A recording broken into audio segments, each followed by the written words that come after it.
আমাদের ইউটিউব চ্যানেলে তোমাদেরকে স্বাগতম। আমরা বলেছিলাম যে তোমাদের প্রত্যেকটি বিষয়ে সুপারফাস্ট সাজেশন নিয়ে আলোচনা করব। সেই সাজেশন নিয়ে আলোচনা করছি। আজকে যাদের সেকেন্ড সেমিস্টারে মেজরে রাষ্ট্রবিজ্ঞান বিষয়টি নিয়েছো তাদের জন্য ভিডিওটি গুরুত্বপূর্ণ হতে চলেছে। আজকে তোমাদের আমি পেপার 40 নিয়ে আলোচনা করছি। কি প্রশ্নগুলো তোমরা পড়বে দেখো, তোমাদের ইউনিট 1 এ রয়েছে। ইউনিট 1 এর যে প্রশ্নটি রয়েছে, প্রথম প্রশ্নটি, discuss the meaning, nature, scope of public administration. ভালো করে প্রশ্নটা পড়বেন। Discuss the meaning, nature, scope of public administration.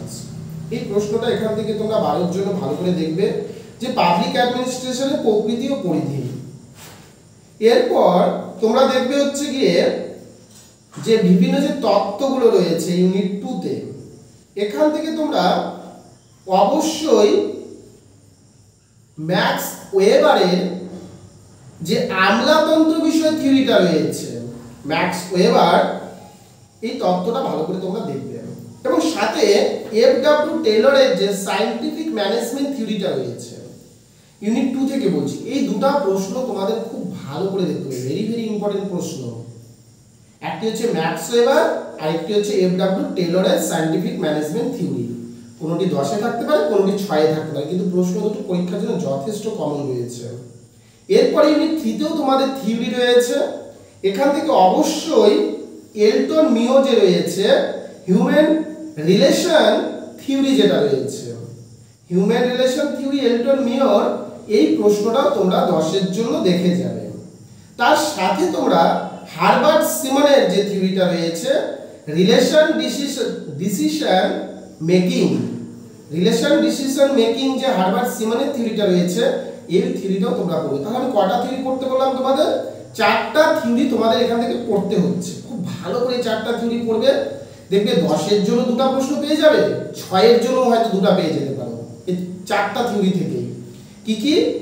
FW টেলরের সায়েন্টিফিক ম্যানেজমেন্ট থিওরি, ম্যাক্স ওয়েবারের এবং এলটন মিওর হিউম্যান রিলেশন থিওরি এবং হারবার্ট সিমনের রিলেশন ডিসিশন মেকিং যে থিওরিটা রয়েছে। খুব ভালো করে প্রশ্নগুলো পড়তে হবে।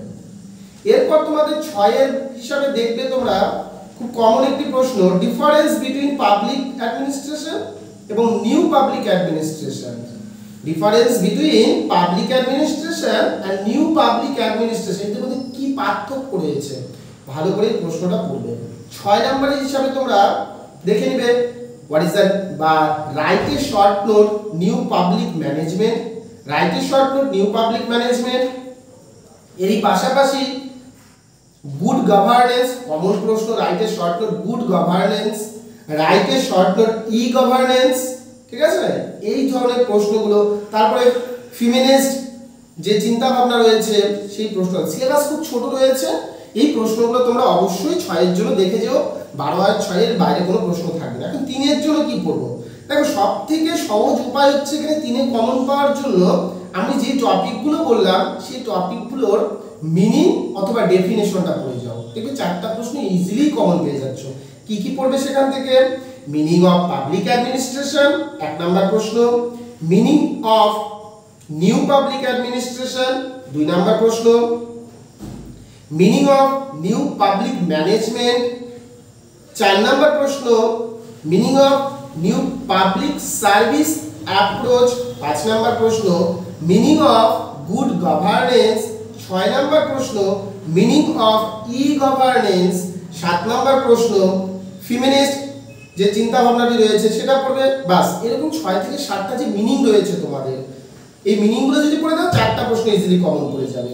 আর থিওরি থেকে 4টা থিওরি যদি পড়ো 2টা প্রশ্ন ইজিলি কমন পড়বে, 6 এরও কমন পড়ে যাবে। এবং তার সাথে সাথে তোমরা মিনিং, নেচার, পাবলিক অ্যাডমিনিস্ট্রেশন দেখছো এবং ডিফারেন্স বিটুইন পাবলিক এবং নিউ পাবলিক অ্যাডমিনিস্ট্রেশনের মধ্যে দেখলেই তোমাদের হয়ে যাচ্ছে।